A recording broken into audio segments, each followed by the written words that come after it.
Ce qui suit n'est pas une analyse. Ce n'est pas non plus une théorie. Les fragments que vous avez vus ne racontent pas une histoire. Ils décrivent des mécanismes. Ces mécanismes n'ont pas été conçus pour être diffusés. Ils n'étaient pas destinés au public. Ils ont été formalisés, comme on formalise un protocole technique, pour observer, pour décrire, pour comprendre ce qui se répète, indépendamment des contextes, des époques ou des intentions. Ce que vous voyez aujourd'hui ne constitue pas l'ensemble, seulement un fragment de ces archives.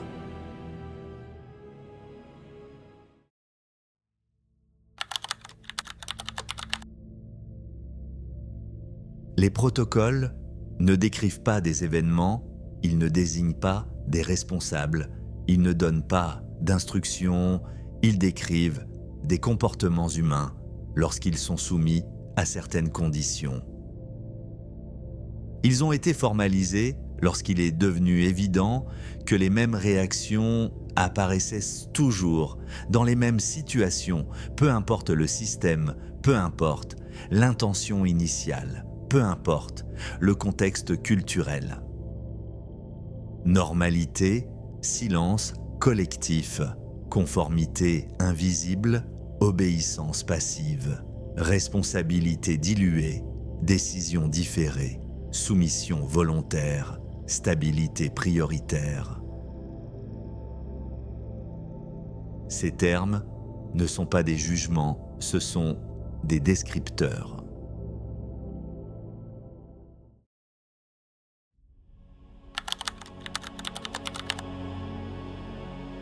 Ces protocoles sont dits fondateurs, non pas parce qu'ils seraient les premiers, non pas parce qu'ils auraient été décidés avant les autres, mais parce qu'ils apparaissent systématiquement avant tous les autres.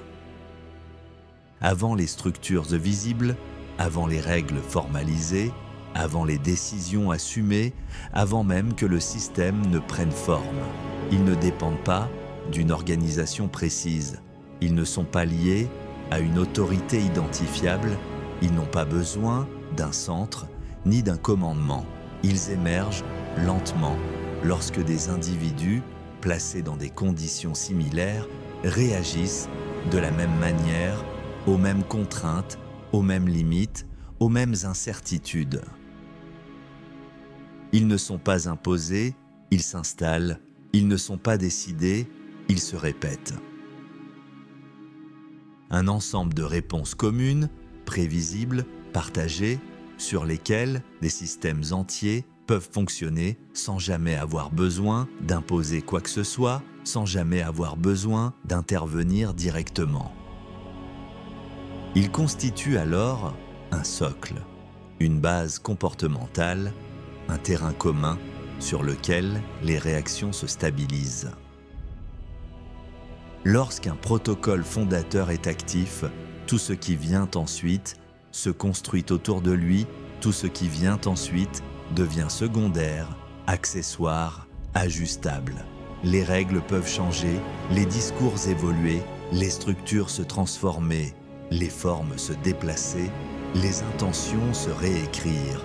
Mais le socle, lui, reste en place, silencieux, stable, inchangé.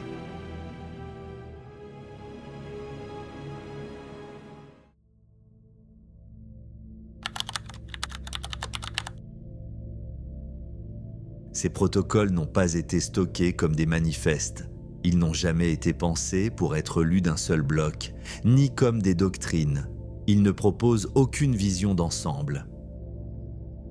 Ils n'ont pas été conçus pour convaincre, ni pour rallier, ni pour être diffusés auprès d'un public identifié. Ils ont été archivés comme des données techniques, au même titre que des relevés, des observations ou des mesures répétées. Fragmentés, non hiérarchisés, décontextualisés, privés de toute narration globale. Chaque fragment décrit un mécanisme isolé, un comportement précis, une réaction identifiable, sans expliquer le suivant, sans annoncer le précédent, sans suggérer une progression logique. Ce mode d'archivage n'est pas accidentel. Il a été choisi pour limiter toute lecture immédiate. Il empêche toute compréhension globale instantanée, il empêche toute interprétation unique, toute synthèse rapide, toute conclusion définitive.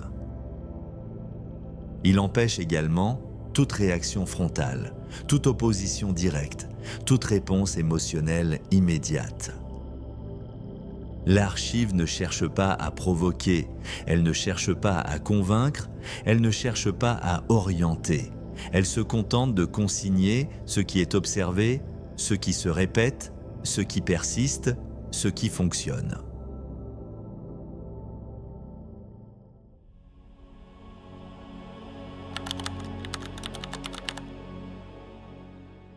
Les protocoles ne deviennent visibles que lorsqu'ils sont déjà appliqués. Ils ne se manifestent pas au moment où ils apparaissent, ils ne s'annoncent pas. Ils ne se signalent pas comme des ruptures, ils se révèlent lorsqu'ils sont installés.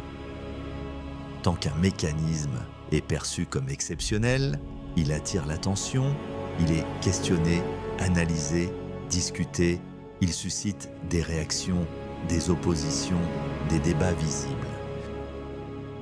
Il ne surprend plus, il ne dérange plus, il ne provoque plus de réaction immédiate, il devient discret, stable, prévisible. Il se fond dans le décor, il n'est plus perçu comme un mécanisme, mais comme une évidence. Il n'est plus nommé, il n'est plus expliqué, il n'est plus justifié. La diffusion fragmentée de ces archives n'a pas pour but d'alerter.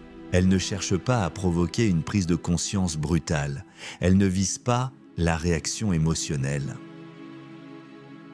Elle permet seulement de reconnaître ce qui est déjà en place, ce qui fonctionne sans être désigné, ce qui structure les comportements sans être formulé.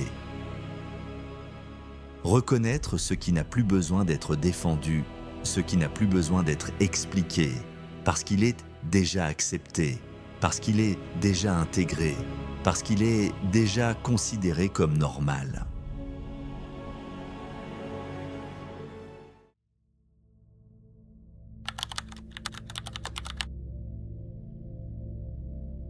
Ces archives ne disent pas quoi penser, elles ne formulent aucune opinion, elles n'indiquent aucune direction, elles ne définissent ni vérité, ni position à adopter.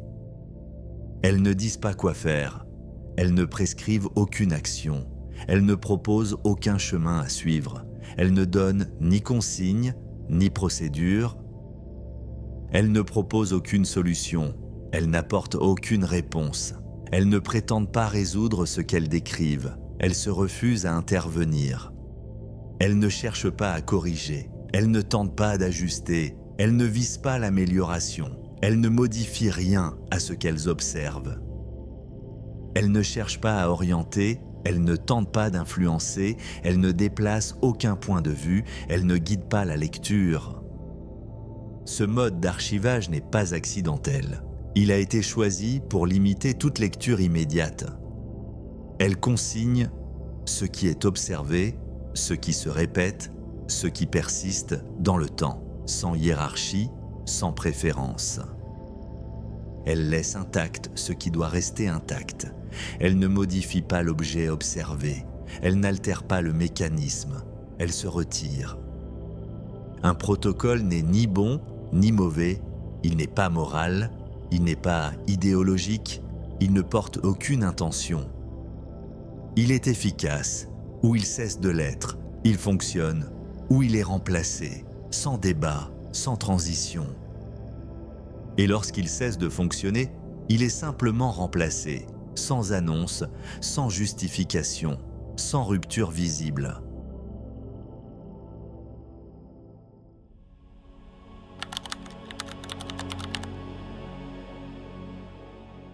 Les fragments diffusés ne constituent pas un avertissement. Ils ne sont pas là pour prévenir, ils ne sont pas là pour alerter. Ils ne constituent pas un message. Ils n'ont pas été conçus pour transmettre une intention. Ils ne portent aucune position déclarée. Il constitue une archive partielle, incomplète, non hiérarchisée, une archive qui ne cherche pas à être comprise immédiatement. Les protocoles décrits n'existent pas par principe, ils n'existent pas par tradition, ils n'existent pas par conviction, ils n'existent que tant qu'ils fonctionnent. Tant qu'ils produisent des effets mesurables, tant qu'ils permettent au système de se maintenir, tant qu'ils ne rencontrent aucune résistance suffisante. Lorsqu'un protocole cesse de fonctionner, lorsqu'il perd son efficacité, il n'est pas remis en question publiquement, il n'est pas expliqué, il n'est pas débattu. Il est simplement remplacé, sans annonce, sans rupture visible, sans justification formelle. Le remplacement ne marque pas une fin, il marque une continuité, un ajustement discret, une transition imperceptible. Ces fragments ne concluent rien, ils consignent seulement ce qui est observé, ce qui se répète, ce qui fonctionne. À un moment donné, rien de plus.